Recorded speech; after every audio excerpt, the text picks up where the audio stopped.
Today we're going to be reading Poppy and Rye by Avi. We're going to be reading chapter 9, which is called The Rain Falls. And if you remember in the last chapter, they introduced a new character, to Poppy, who was Rye, who is Ragweed's brother. And as we know that Poppy and Aerith are out on a quest, on an adventure, to find Ragweed's family to share the news, the unfortunate news that Ragweed has passed away. So she did in the last chapter get to dance, not with Ragweed, who she wanted to, but unbeknownst to her, to Ragweed's brother, Rye. And so in chapter 9, the rain falls. Poppy and Aerith trudged along in silence, with her mind taken up by thoughts of the mouse with whom she had danced. She was grateful for the quiet. How so very much like Ragweed he was, and yet how different. While they looked alike, the stranger seemed softer, gentler than the bold, headstrong Ragweed she had known. Certainly this mouse was more romantic. Was he, Poppy kept wondering, a dream or not? If he was a dream, he was the best dream she'd ever had. Still, she hoped he was real. If her dance partner had been real, how could she find him again? Of course, it was impossible that he had been Ragweed, but the mouse clearly was a golden mouse. If there was one golden mouse in the area, perhaps there would be others. Did that mean she was nearing Ragweed's home? As they walked, Poppy hummed and snipped a tune she had composed for her dance. So preoccupied was Poppy by her musing that she failed to notice that Aerith was frowning and grumbling even more than usual. "What's that noise?" he suddenly asked. "It's me, humming. I'm in no mood for music." "How come?" I forget." Poppy paused to look at her friend closely. There was a look in his eyes she had never seen before. "Aerith?" she said, suddenly alarmed. "What is it?" Aerith looked a little sheepish. Well, Bumblebee fluke. Never mind." Poppy offered a worried glance, but chose to ask no more questions. In any case, she preferred to think about her dance. Once again, she began to hum her tune. The two friends continued west. When on occasion they met others on the path, a mole, a water rat, Poppy asked if they had ever heard of the brook. Much advice was offered, directions were given, and sure enough another brook was found, small and calm. It was very much what Poppy imagined she was looking for. To her disappointment, no golden mice lived thereabout. A resident otter did inform Poppy and Aerith that there was another pretty shallow brook, no farther than 2 hills beyond, in that direction. The otter pointed due west. "I bet we find the right one this time, Poppy," ever hopeful said to Aerith as she started again. Aerith grew even more gloomy. Though the day had begun bright and clear, the sky had turned gray and cloudy, the air heavy. Treetops flicked and bobbed in a humid breeze. Birds flew high and fast. Clearly a storm was coming. With new urgency, Poppy and Aerith trudged towards the crest of the second hill. "Maybe when we get to the top, we'll see the brook that the otter mentioned," Poppy said. "Soon as we get to the top of that hill," Aerith proclaimed, "I'm going back home." "Why?" "I'm sick of walking," the porcupine replied. For the crest of the hill they looked down into the valley. At the very bottom was a pond. "No brook," Aerith said with relief. "Let's go home." "Well, actually," Poppy pointed out, "there's a brook leading into the pond and out of it." Aerith muttered something unintelligible under his breath. Then he said, "It's going to rain." "Aerith," Poppy said, "rain won't hurt us. I'm going to check that brook." Even as they stood, drops began to fall. At first it came slowly, great plops of water. Then, while lightning crackled off into the distance and thunder followed, a steady drizzle began to fall. Aerith wheeled about and moved toward a clump of trees. "Where are you going?" Poppy called. "Where do you think, Toadwort?" "Out of the rain." "Aerith, I want to explore that brook." "Buzzard fraps," the porcupine muttered. Poppy watched Aerith go. "Will you promise to stay there until I search a bit?" she called after him. "I never promise anything." "How will I know where you are?" "Watch for my tracks." Poppy waited until Aerith reached a cottonwood tree and started to climb it. She noted his position, then hurried down a path. By now the rain was falling steadily. And so as you see in this picture, you can see the storm clouds up above. There you can see Aerith. Poppy is right down here. Tiny Poppy's here. And so she wants to go and check out this brook. Aerith doesn't think it's the one because it looks like there's a pond down there. But Aerith is right? Nope, it's not. It's Poppy. Poppy is saying that there's a brook leading into it and out of it, so she wants to go check it out. For his part, Aerith looked around, saw which way Poppy was going, down the other side of the hill, then curled himself into a tight ball and closed his eyes. "I never should have come," he muttered. "Ragweed, nothing but ragweed. I thought I was her best friend." Poppy was approaching the pond. Halfway down the hill, she could see that it had been created by beavers. At one end was a dam, and Poppy could even observe a number of beavers hard at work. Some were swimming upon the pond's surface, others were laboring on lodges. A few were working on the main dam, building it higher. At the far side of the pond, a particularly large, fat beaver was gnawing upon the trunk of an aspen tree. There was a sharp crack as a tree snapped and tumbled to earth, landing with a crash. At the sound, all the beavers in the pond looked around. When they saw it was a tree that had fallen, they began to slap the pond's surface with their tails. Poppy, standing in the rain, looked on, heard someone say, "Awful, just awful." She turned. Sitting beneath a large toadstool, which is like a mushroom, protected from the rain, was a golden mouse. Was it the one she danced with or a different one? Poppy's heart fluttered. For an instant she thought it was the one with whom she had danced. Then she saw that this mouse, though tall and thin, was a female. "Hello," Poppy said. The mouse looked beyond Poppy. "Oh, hi," she said. She sounded unhappy. "Do you live around here?" Poppy asked. "Yes." Are there a lot of you around?" Poppy inquired. "I mean, golden mice?" The mouse looked down at herself as if she had never considered the question before. "I suppose." "My name is Poppy," Poppy said. "I'm a deer mouse." "My name is Thistle," said the other. "How come you're standing in the rain?"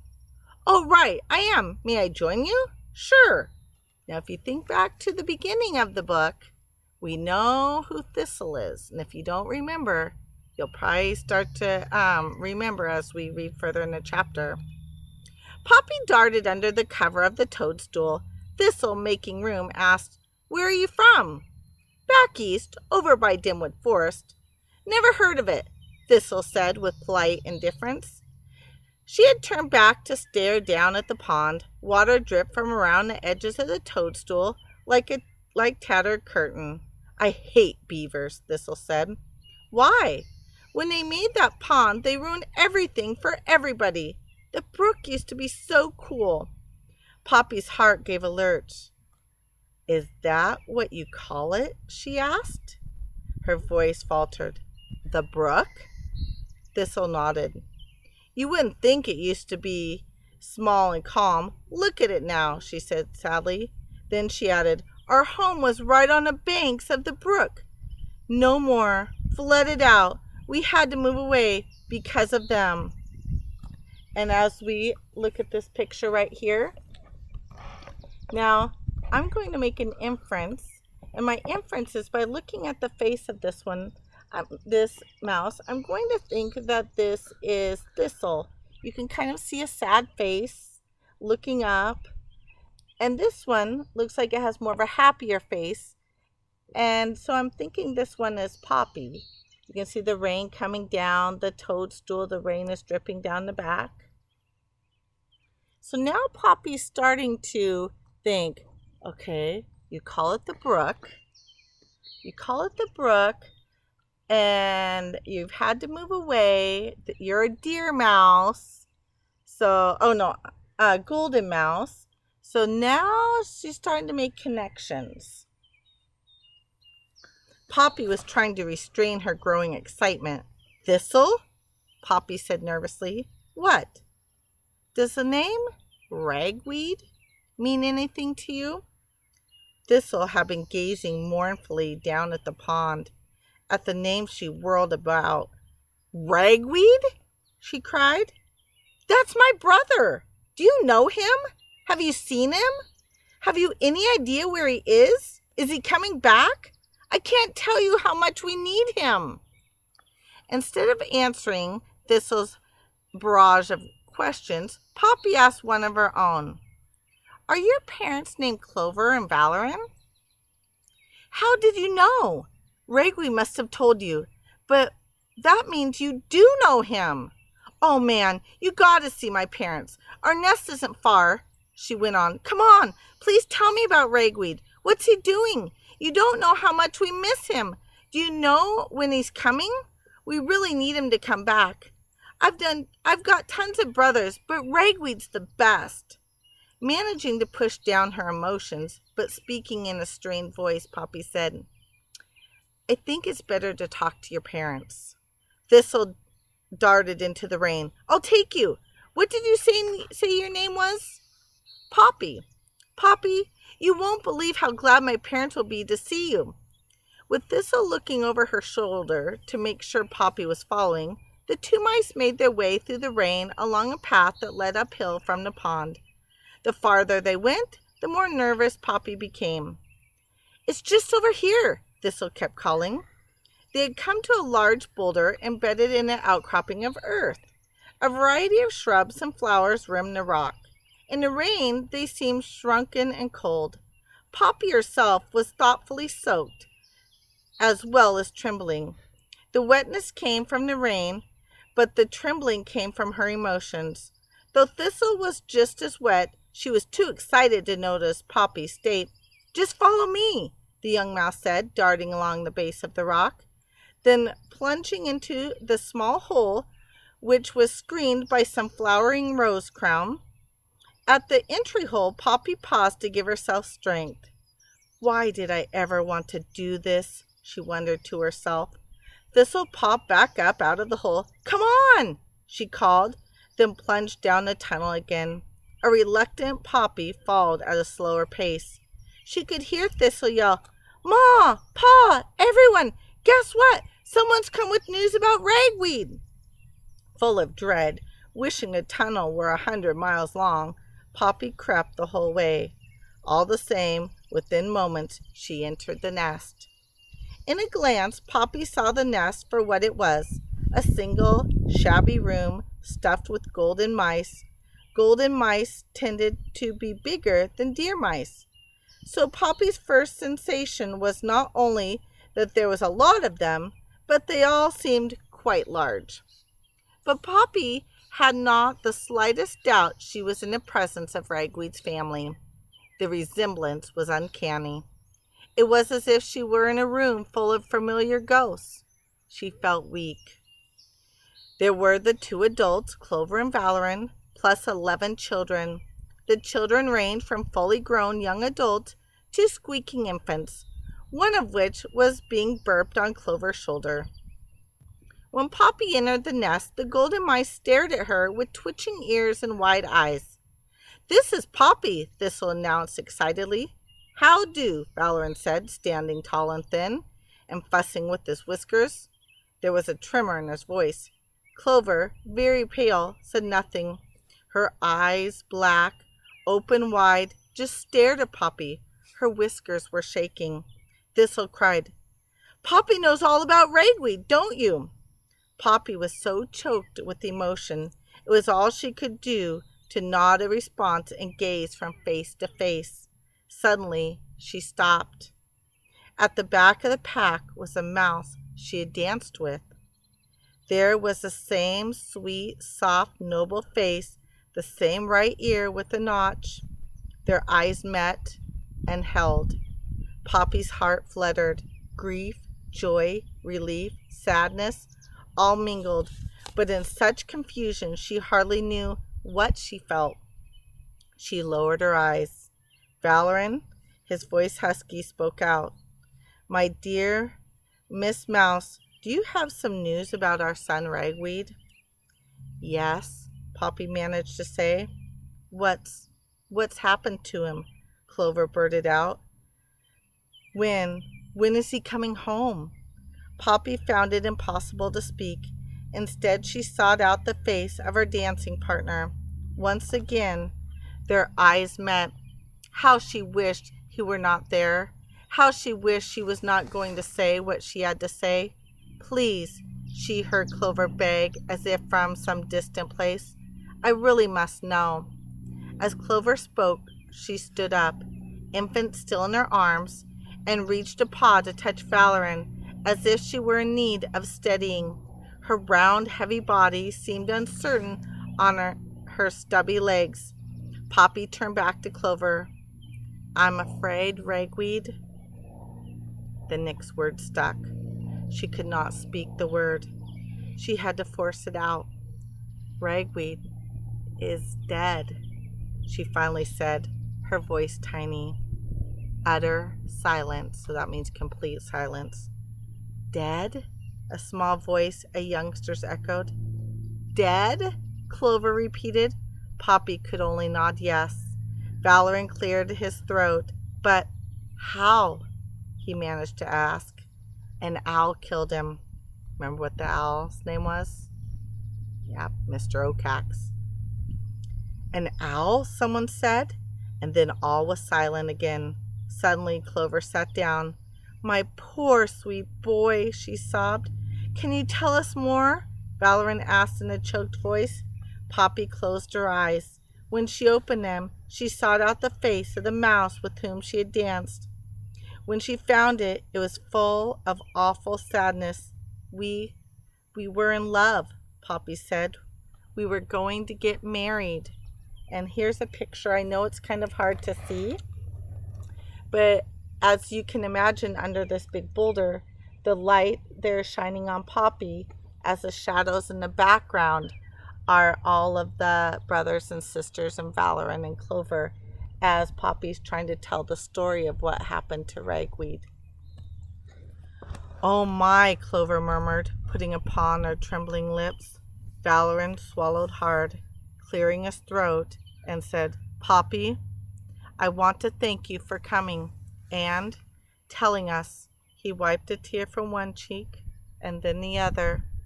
I thought you'd want to know, Poppy said softly. That's why I came. The golden mice stared at Poppy as if she had spoken a strange language. Clover said, letting escape a small squeak, even as she stroked the baby she was holding, said, It's a terrible thing to live beyond your own children. With great effort, Valorin drew himself up. Poppy, it was generous of you to come so far to bring us the news. You must be tired. I am all right, Poppy said. You're welcome to stay with us as long as you like, he added. This is not where Ragweed was brought up. We've fallen on hard times, but our nest is your nest. The beavers sank our nest. One of the young mice shouted. All the children began to talk at once. Poppy, I must ask you something, Clover suddenly said. In an instant, the nest became quiet again. Yes? Please, Poppy said. I hope you love my son very much, Clover said. Poppy did not answer right away. Instead, she looked down at her toes, then up and around, seeking the face of the one with whom she had danced. He was gazing at her with a look of profound pain. Did you love him? Clover pressed. The question seemed urgent. Yes, Poppy said. I did, very much. "Oh, my dear," Clover cried, thrusting the baby she'd been holding on to into Valorant's paws. She rushed over to Poppy and gave her an engulfing hug. Poppy hugged her back. As she did, she saw from the corner of an eye the mouse she had danced with, his face awash with grief, rush past and fling himself up the tunnel. And that will end chapter 9.